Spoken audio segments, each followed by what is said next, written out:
My name is Neelam Nanda and I'm 74 years old.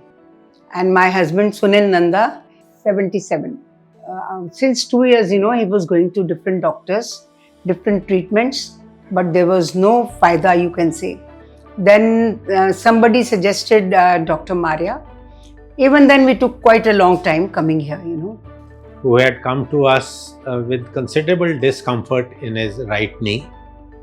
His activities of daily living were suffering, and he felt that the purpose of life was being defeated. We suggested that he should also get this treatment. He was trying to pull on, with that condition only. He was little scared of surgery.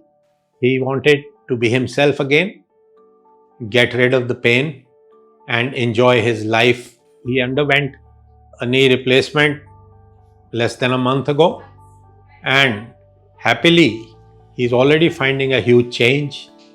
He's become positive in his thought, and hopefully, he should be back into the environment which he has been dreaming of.